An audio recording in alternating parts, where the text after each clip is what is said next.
Moi, j'ai remarqué un truc, notamment avec plusieurs de mes patientes, des femmes, qui ont vécu des abus toutes petites, avec parfois une mémoire très vague des abus, que très souvent, quand leurs enfants ont le même âge, elles ont des pensées compulsives ou des phobies d'impulsion. Ouais. Soit donc, je pense notamment à une patiente qui a vécu une tentative de meurtre et qui, au même âge, avait vers son enfant des désirs de mort. Ouais.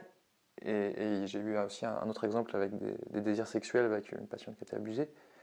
Et c'est vrai qu'on retrouve ce phénomène dont tu parles en fait. Ouais. Et moi, j'ai aussi des femmes, effectivement, qui viennent me consulter, qui ont extrêmement honte. Et même, elles ont 19 ans, 20 ans, enfin vraiment, hein, des jeunes qui sont... En général, c'est toujours le même profil, structure très obsessionnelle, très dans le contrôle, très dans l'autoflagellation, à toujours se surveiller et se juger en disant là, j'ai des mauvaises pensées, etc., sur à peu près tout. En général, très bon élève, enfin vraiment ce truc de je dois réussir, je dois être quelqu'un de bien, très perfectionniste, qui se remet tout le temps en question, qui s'autocritique énormément, qui a une très mauvaise estime d'elle-même.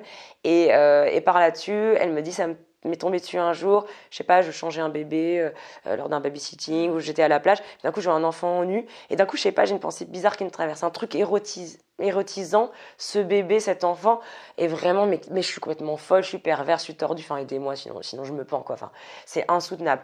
Et elles, surtout quand c'est des femmes, ça vient toujours d'un abus antérieur qu'elles ont vécu ou d'un climat incestuel dans lequel elles ont grandi, c'est-à-dire où le maternage, donc les soins des parents aux enfants, étaient confondus avec de l'érotisation, parce qu'eux-mêmes étaient incestueux, parce que incestés, parce que, etc.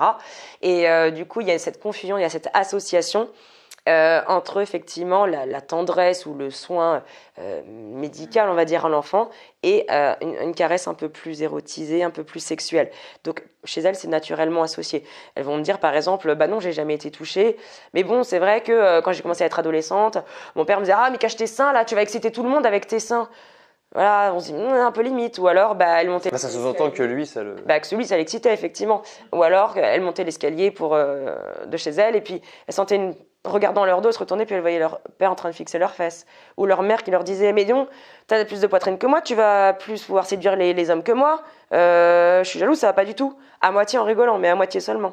Donc on voit des trucs comme ça, très incestuels, où effectivement les parents se comportent un petit peu comme des rivaux ou des confidents, compagnons, amants, on ne sait pas trop, tout est un peu mélangé.